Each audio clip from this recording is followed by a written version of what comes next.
Hello, welcome to White Birch Tarot and Astrology. This reading is a little bit late. It's kind of about some stuff that's been going on for the past couple of days, and I actually pulled these cards 3 days ago. And all I can say is the spirit was willing, but the flesh was weak. I just did not have the energy. And so I'm a little bit late, but it's still reverberating, and one of the things just happened at like 2 this morning, so it's not that far off. But we have some really interesting energy going on. And these cards have been driving me crazy. In fact, I pulled some clarifiers because they're contradictory.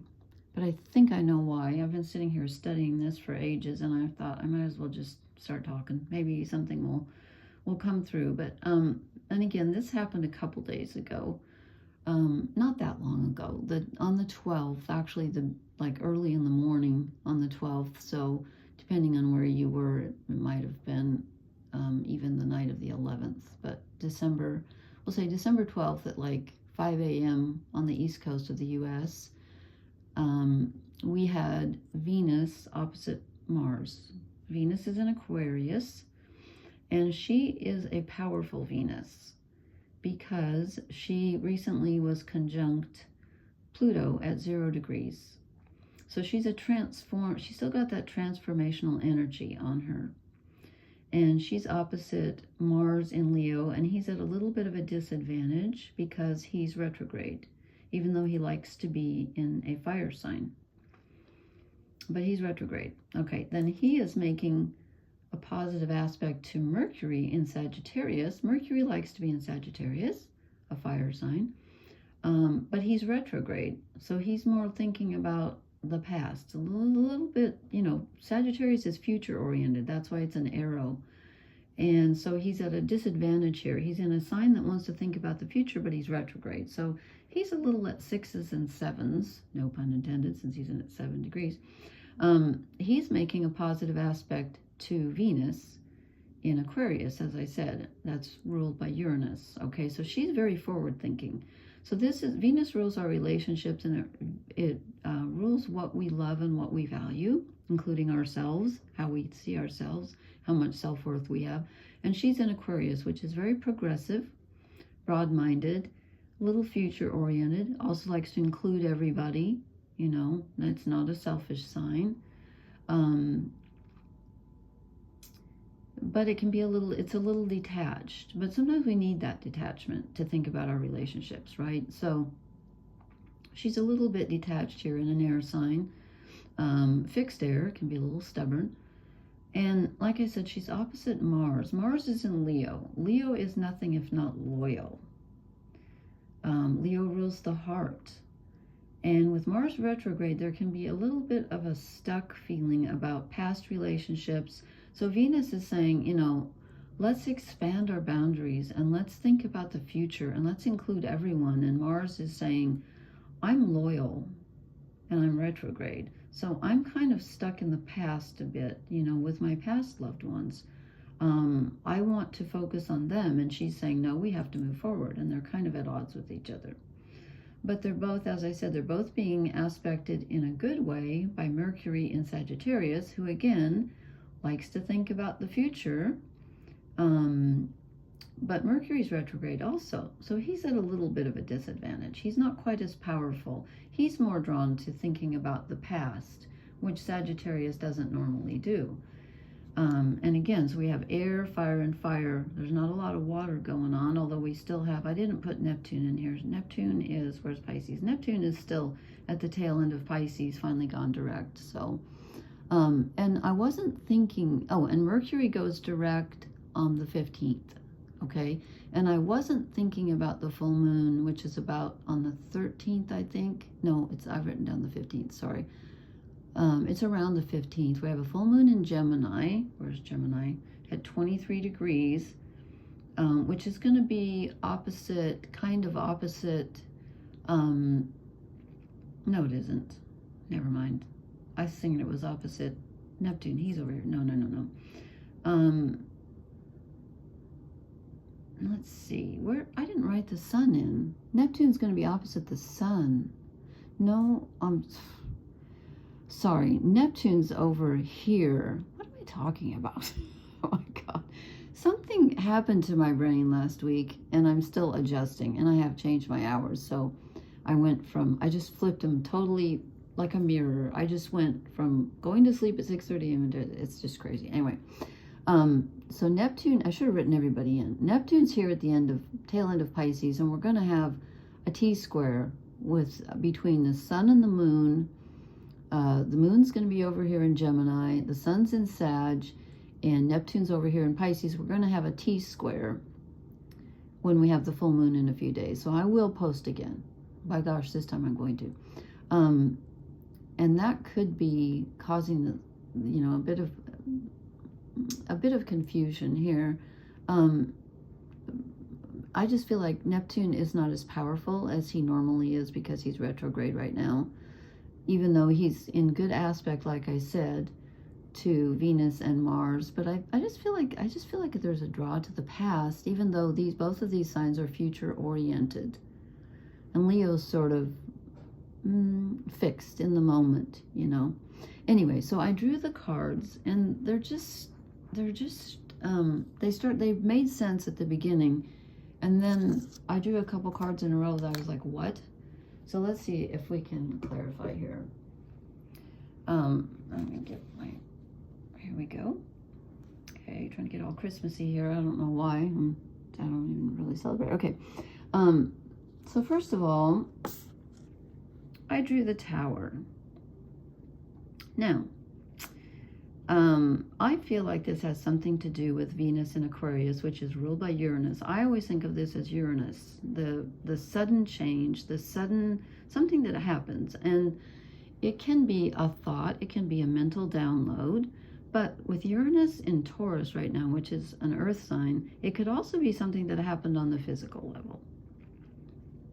Or both. You could have changed let me put it this way. If you changed your thinking about something, it affected the physical realm. It changed how you do something or something around you, because it's not just mental when we have Uranus in Taurus. I think this is Venus having come off Pluto too, being the transformation. And then she enters Aquarius, ruled by Uranus, and boom. I don't know why I think this has something to do with Venus, but I do. So there's a change in a relationship, or the way you view a relationship, or something. I don't know. That's what I feel. Because the next card I drew is the Eight of Cups, which is, and this is the Welsh Tarot, by the way, which is walking away from something. And it's not happily walking away. It's walking away sadly, or walking away from a sad situation. It can be loss, it can be regret, it can be just, it's something you have to leave behind that you don't really want to leave behind. And I was thinking, when I drew these cards, I was not thinking about the full moon, and I know this is like a crescent here, but this is kind of obviously a full moon. So I think the full moon has sneaked in. And again, that's in Gemini, and I will talk about that in a couple nights. I'll do this again. Because I wasn't thinking about the moon when I drew this. But this is something sad. That's why I feel like this is related to the Tower. Something happened suddenly, and it either changed the way you... No, focus, come on. There's something you have to leave behind. It's very clear to you now. It's very clear to you, but it's sad. Okay, then I drew the Page of Swords, and I was like, okay, so we either get some new information, he's bringing in a parchment scroll, or we get a new idea on how to deal with this and what direction we should go in. And I shouldn't end my sentence with a preposition, because Winston Churchill famously said, I've probably said this before, but he was very funny. He said about not ending a sentence with a preposition. He said, that is a rule up with which I will not put. That's funny to me, but perhaps, I don't know. English teacher humor. Okay, so here comes a new idea. It's coming in, okay? And again, the full moon in Gemini. Gemini is all about new ideas. And I'm not going to show you the clarifier yet, because first I want to show you why I had to clarify it. Because then we went from the page to the knight. And I'm like, oh, okay. So we get a new idea and we run with it. we're like, yes. And it's a very bold and a daring idea that really moves us forward. I thought, okay, that's what I thought, because that makes sense. We've upgraded from the page. We get the new idea, and it just like a wildfire. It just like has a life of its own, and it seems to sweep us off our feet. But then I drew, whoops, I forgot I have a stone here to hold that. Then I drew the Knight of Pentacles. I'm like, okay, wait a minute. So we're rushing off with this big idea, and then here comes the Knight of Pentacles saying, not so fast. And remember, I said Uranus is in Taurus. So this idea needs time to ground itself. It's not going to move quickly. It's going to move slowly, which is opposite from the Knight of Swords. So let me finish the reading, and then I'll tell you where I ended up, why I clarified. Because the Knight of Pentacles leads us to the Emperor, which is Aries energy, which is where Mars is, but Mars is retrograde. But this is being in control. This is what we want. We want to be in control of this situation because something has changed and we have to figure out a way to leave it behind. And then what? Well, then we get a new idea. And then the idea catches fire, but then all of a sudden we're being told to slow down. So because these two guys, they're not exactly compatible, air and earth. But the King of Pentacles, or I'm sorry, the Knight of Pentacles appears to be leading us to our control. So this appears to be telling us to go slowly. So why the Knight of Swords? I asked the cards because I didn't get it. So I clarified the Knight, and this came out. The Ten of Swords, which generally means an idea that's it's an ending. Okay, so is the Eight of Cups. So there's definitely an ending. But what is he rushing away from something? Because the next thing we're being told is to move slowly. Oh, it just dawned on me. Excuse me. Okay, it just dawned on me.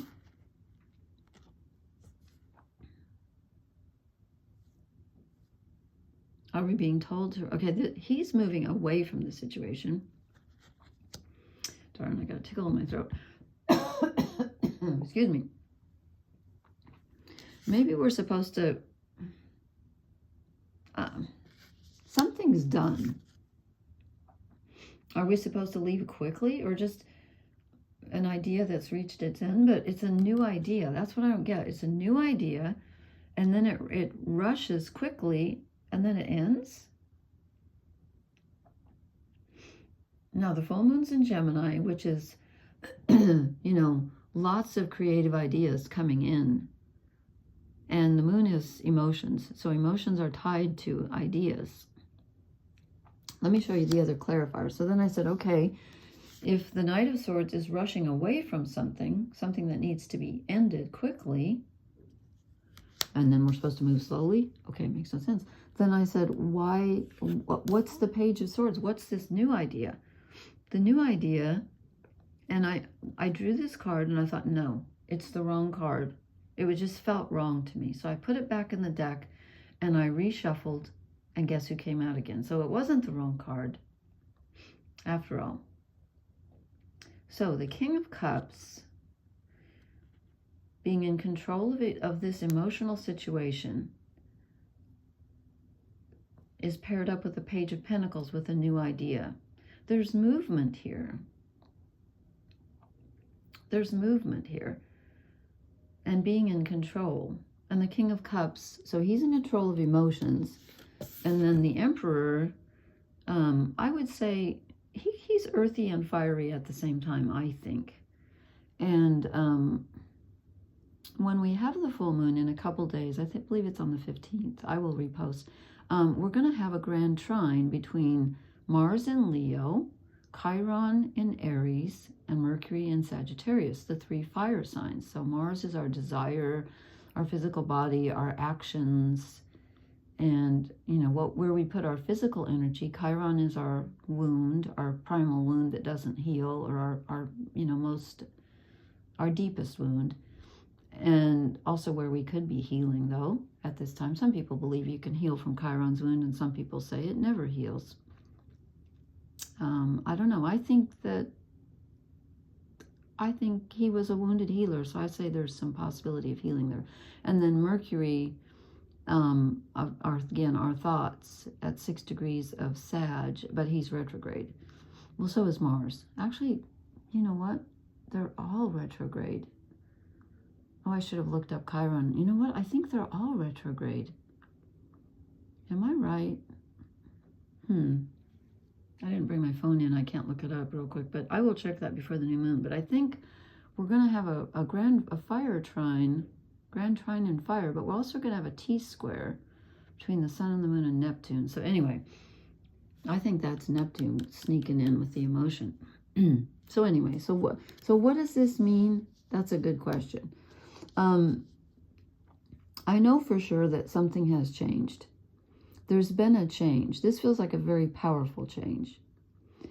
It's so powerful that it has forced you to leave something behind, and it's painful. And then a new idea comes in, but it's related to this emotional situation. I smell spices. Interesting. I wonder where that's coming from. I have no idea. Pardon me. No, I just got that out from my storage. Okay. So this new idea, then it just like catches, it just catches on like wildfire. Takes on a life of its own and starts like just getting bigger and bigger and bigger. And there's the urge to dash away. Now, is it telling us to dash away? I don't think so, because he's moving toward the past. There's a pull toward the past, but it's over. It's over. Because I feel that this is the card that we're to follow. This is very clear that it's slow, steady, forward movement. He's not running away from anything. He's moving toward the seat of power, the emperor. So, something is left behind. There's been a massive change. And I'm so sorry I can't clarify more clearly this mental energy, which seems to me to be a little bit difficult to control. And that could be the full moon in Gemini coming up. It could be the fact, as I said, that Mercury is retrograde. He goes direct on the 15th. That's when the full moon is. I think. So they're happening at the same time. That's interesting. Okay. So maybe we'll have more information on the full moon. I'm going to do another reading. I am going to pull, I don't think we need a shadow card because I feel like this is kind of a shadowy reading. But I am going to pull some oracle cards because I need some help. If anybody has any ideas, I would welcome them. Okay, what can you please help me clarify what in the world? Okay, it's you. Okay, all right. All that glitters. Okay, this would substantiate my feeling that this Page of Swords, this new idea that we suddenly want to rush off with, is not all that it seems. And ideas that come up, why is this not focusing clearly? There we go. Ideas that come up during a full moon in Gemini may not be super logical, but then again, we don't want to always be super logical. We want to take into account our hearts. There's no fire here. The Emperor's a tad fiery, but not really. There's no fire here, which is really interesting since we're going to have a grand fire trine. Okay, can I have another... okay, this for sure. Flexible. Gemini is a mutable sign. So Gemini is flexible. Am I right on that? Yes. So we need to remain flexible at this time. And I guess if you get a sudden idea, run it by the Knight of Pentacles before you just ask yourself, does this have legs? Is this solid? Is this real? I just feel like this is telling us to move slowly. You can think quickly, like maybe, do you know what brainstorming is? I used to do that when I taught English. I'd have my students brainstorm where well, everybody does that. I mean, that's just, get out a piece of paper or however you record ideas and, just go wild with your ideas and just think of anything that you can, but that doesn't mean you're going to follow all of them, but there might be a thread. I don't know. There might be something solid that comes out of these wild ideas. But I'm a little concerned that the Knight of Swords is rushing away from the situation, and yet there's something we need to let go. Yeah, you know what? Is there anybody else that could? You know what? I am going to draw one shadow card. I am. Because I feel like I just feel like there's something I'm missing here.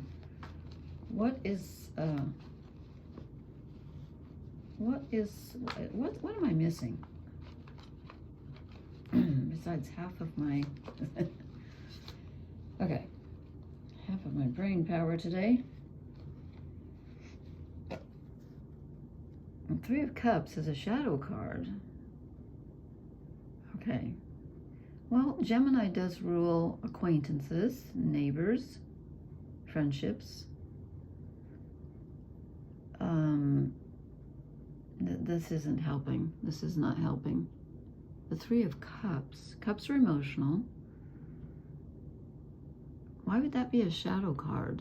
Maybe it's people, the Page of Swords can be online communication. Are you overdoing online communication? Are you swamped with ideas from other people? Maybe this is telling us to be in control of our emotions and not let our thoughts carry us away during this full moon. Go with the gut emotion, not the thoughts. Because I just feel like he's leading us astray. Okay, that's, I'm going to pull one more shadow card. Just, I don't know. No. I think I've got enough cards out here. Okay. I'm sorry this isn't more clear, but there's definitely something that's going to pop up that is not what it seems. And we're going to have to remain flexible at this time, which, as I said, Gemini is very good at doing. And I forgot to turn the brightness up on my iPad again, so I hope you can see this. Okay, thank you so much for watching. Please leave me a comment. Pardon my voice. And please hit the like, share, and subscribe buttons. And I will post in a couple days. I almost said God willing. I will. This time I will. I don't want to miss the full moon. So anyway, I will talk to you later. Thank you guys so much. Blessings.